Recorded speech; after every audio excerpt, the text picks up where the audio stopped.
Mas Menteri, sebelum menjadi menteri pun kami sudah banyak mendengar mengenai ada anak muda Indonesia yang sangat potensial, yaitu Mas Menteri. Bolehkah berbagi dengan kita semua apa yang ditanamkan sebenarnya orang tua Mas Menteri di keluarga? Oh, beberapa kombinasi ya. Orang tua saya itu selalu eh, mendorong saya untuk melakukan sesuatu yang berdampak kepada negara. Itu dari kecil gitu. Karena dari 3 generasi selalu keluarga saya itu ada kontribusinya lah untuk negara dari zaman kemerdekaan sampai sekarang gitu.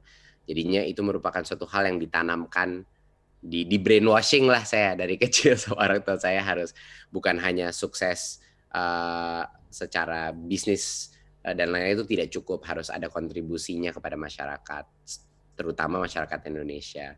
Kedua, saya diberikan kebebasan untuk memilih jalan saya sendiri, mau lewat jalur mana gitu, dan itu penting sekali karena saya diberikan otonomi, kemerdekaan untuk mencoba hal-hal yang berbeda, dan juga diberikan toleransi untuk gagal di beberapa area gitu, dan itu nggak apa-apa gitu loh, bukannya dihukum atau dipermalukan kalau gagal di satu Jadi hal, sering tapi dibiarkan gagal Mas Menteri ya?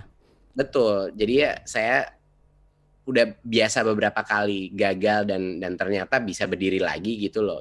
Jadinya menurut saya kekuatan mental dari proses itu sangat penting.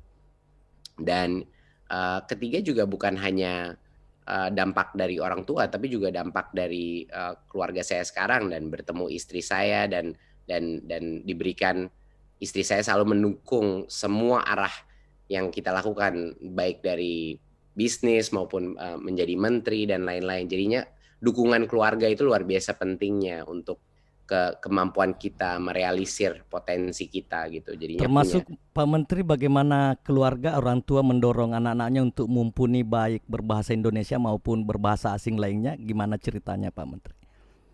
Iya, jadi tergantung. Kalau orang tua saya dari kecil, saya bahasa awalnya itu bahasa Indonesia. Tapi saya juga pernah sekolah di luar negeri gitu. Tapi selalu diawali dengan bahasa Indonesia. Tapi ya karena beberapa kali sekolah di luar negeri, jadi juga fasih di bahasa Inggris. Kalau saya sama anak-anak saya eksklusif bahasa Indonesia. Karena saya tahu mereka secara otomatis bakal belajar bahasa Inggris gitu. Jadi Ya, yang saya harus jaga yang bahasa Indonesianya sekarang. Jadi jangan beda-beda sampai lupa generasi. bahasa Indonesianya Mas Menteri. Iya, karena Yang semua kan film-film semua bahasa ya, Inggris kan. yang terakhir soal personal ini Pak Menteri. Jika boleh tahu apa cita-cita Mas Menteri ketika kecil? Apa pernah bercita-cita menjadi Menteri Pendidikan dan Kebudayaan Mas Menteri? Oh, jelas tidak. Saya nggak pernah punya cita-cita bergabung di pemerintah. Saya juga waktu kecil tuh bisa dibilang eh, aneh kalau setiap kali saya ditanya pertanyaan itu, karena saya sebenarnya nggak punya cita-cita yang spesifik atau konkret gitu. Cita-cita saya selalu memikirnya apa yang di depan saya aja gitu. Saya kepengen mungkin menjadi yang terbaik dari apa yang ada di depan saya. Waktu sekolah ya udah dapetin angka atau mungkin aktivitas-aktivitas ekskul yang saya sukai gitu.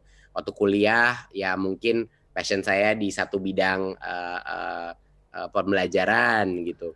Jadi uh, terus terang, walaupun jawabannya sedikit mengecewakan, itu saya nggak pernah punya cita-cita yang konkret. Tapi saya selalu kepengen menjadi yang terbaik di bidang apapun gitu loh. Jadi saya lumayan waktu kecil lumayan kompetitif gitu. Nggak mau kalah gitu lah. Sekira Saya itu kata kuncinya Pak Menteri. Tidak perlu spesifik, tapi perlu konkret. iya, iya. Ya, itu kira-kira secara personal Pak Menteri.